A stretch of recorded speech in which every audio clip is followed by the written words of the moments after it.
On some intrinsic level, almost everybody wants to protect a baby or a child. And guess what?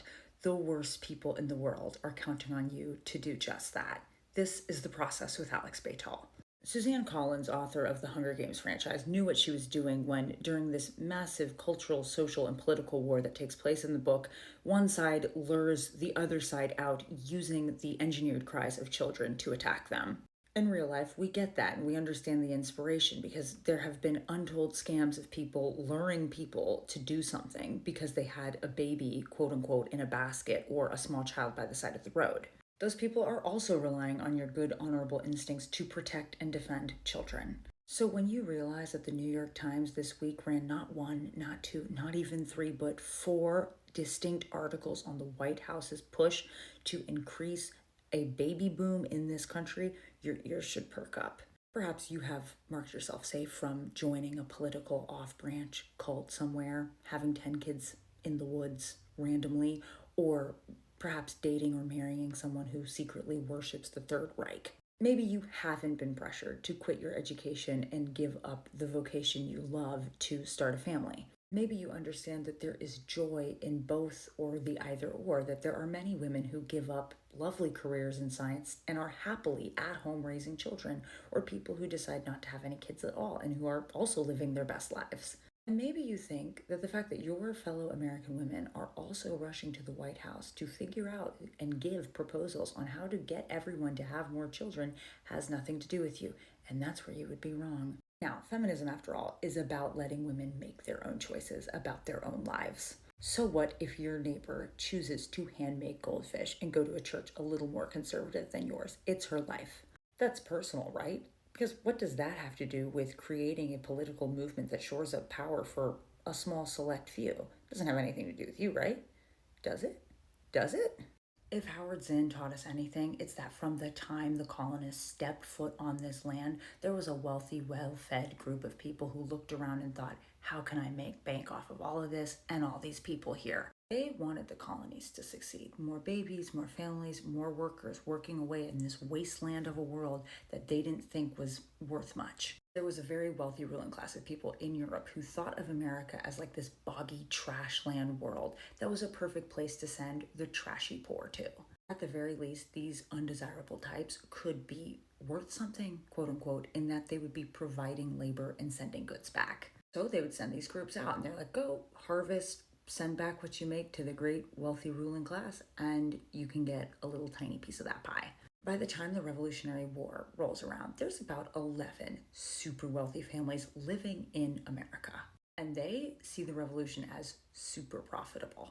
This is a way to keep more money at home. If they could just get all these other normal people on board with way less land and money, though, they could also make bank off of this. There's more profit, obviously.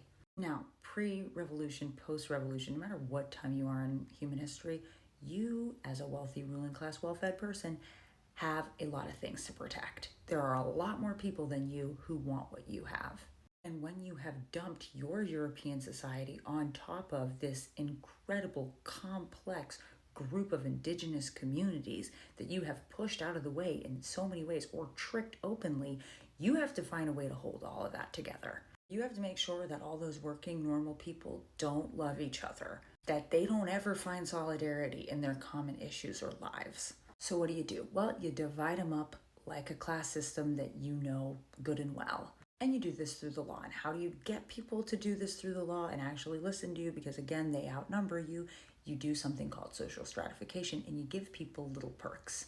People have to buy into this. So that's where the little treats come in. And then most importantly, what you have to do is you have to make meaning out of neutral differences. So you look at body parts, you look at melanin count, you look at skin type, you look at gender, and you say, here's a really good social story about why this person is worth more and why this person is worth less. And these little parts, these things that are biological differences that don't have inherent social meaning become imbued with social meaning. Now you've ensured that all these working class people won't rebel against the system because there are rewards for going about in it. You're thrown just enough bones to say, well, at least I'm better off than the other guy. And if I rebel, things could get much worse. And then with the other groups, maybe you don't give them little treats, but you threaten them with violence. Oh, and spoiler alert, in case you didn't figure out, this worked. You can read all about it in A People's History of the United States, which is also written by Howard Zinn. But Alex, that's old news. What about the new hot news, the one we've been talking about since 2007, which is the American birth rate that's declining? What about the hot news that the White House is considering proposal after proposal on how to reverse this? And again, if you think that this Heritage Foundation proposal business and all these other advocates and policymakers showing up with their, what some would call outlandish ideas, has nothing to do with you, you would also be wrong. These hypothetical babies are all about our future and how we choose to see it. This administration, even with all the tariff bumping and bruising, has been really profitable to a select group of the American ruling class. They have been at the receiving end of bold policy and market manipulation. Now, this administration has found supporters in both the ultra-right and the ultra-wealthy. These groups can be distinct, but sometimes they have an overlap. You have two categories of people who have a deep, distinct desire to keep America the way it has been in the past or the way it works now in terms of the status quo. And they are willing to do it at the cost of everyone else. But guess what? You can't sell to American people this idea that, look, you're going to pay more taxes than us and we're going to benefit more than you. And you're going to also have to figure out things on your own and eke out an economic existence. And also, we have a very specific form of a fundamentalist Christian religion that we are going to enforce on everybody. And if you don't agree with it, we will weaponize the government against you. That's not a very good pitch. Nobody's going to like that. It doesn't sound like good news. I mean, it tests well with some people, but come on, you got to convince a lot of people to vote for that, and you just can't. And think about it, if you do happen to believe in all sorts of anti-Semitic conspiracies, various weird things about immigrants and other people, it's really difficult to just start with that, right? You can't lead with this. These are lies that have been around for forever, so you do what people like the Nazis did. You have to appeal to something that's universally loved by most people. You have to play on people's deep, good instincts and desires. You have to make it about healthy, safe families and that really beautiful desire to have a companion and start a family. Yeah, and if you just add some pastel and romantic idealization around the real hard, tough labor it is to be a mother, you can sell this. But the reason it's important to watch what the White House says and what the White House does is because this is not really about healthy families now, is it? If you want healthy and safe families in this country, you don't slash through programs that fund their healthcare research, and you also don't close the office that looks for factual, evidence-based solutions to the number one killer of children, which is gun violence. You don't go after environmental protections and give corporations access to children's free and public lands.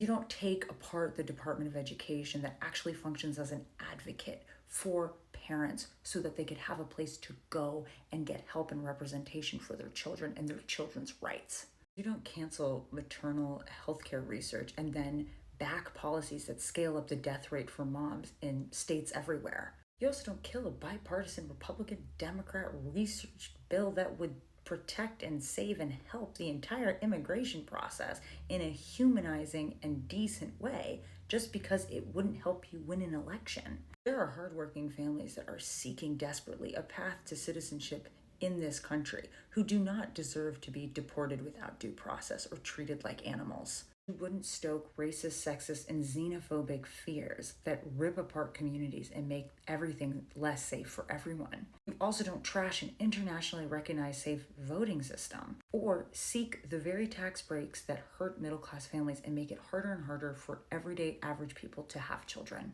But you do that if you're only concerned with one type of an American family. If you are looking to recover a very specific vision and time period in America that conveniently cuts out all the other people who made it possible.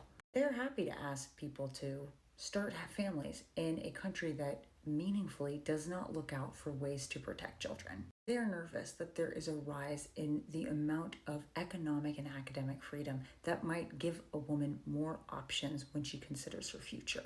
Options that tear apart a status quo that has depended for a very long time on the unpaid, unappreciated labor of women. They are shocked that now, when you can leave an abusive marriage through no-fault divorce, women actually take it. So, yes, there is a dream of an American baby boom that will no doubt have significant costs in this current configuration of American power.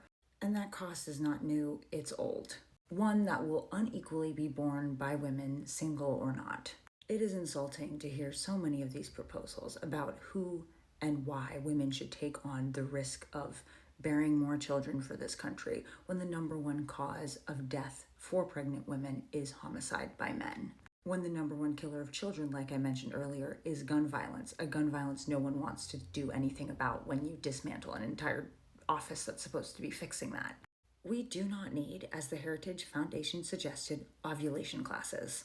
We need rapists to serve actual sentences. We need men who buy weapons to kill their pregnant girlfriends or wives to run into policy that prevents them from doing so.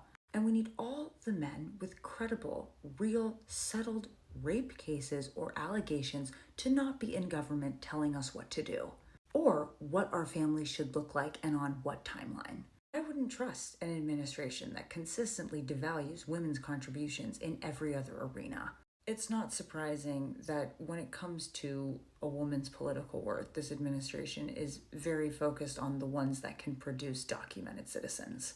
That the comments of our vice president and the secretary of transportation in terms of how they discuss the span or the breadth of a woman's political involvement or how much her political opinion should matter if she is single and doesn't have children, or who should be allotted more money from the federal government for their families, that should worry us. And there's a price that every citizen in America pays for creating a culture that devalues women in this way. When we devalue women's health, women's research, the issues and the violence that actually faces women when it is something that is happening within our own communities, we make all of our democracy less safe. We allow a sexist and racist head start that allowed some people to entrench themselves in this American game to continue. And we open the door for the kind of racist and anti-Semitic leadership that offers an easy solution for complicated problems. We take our very precious American experience and we allow some of the worst fears to be manipulated and resurrected in it.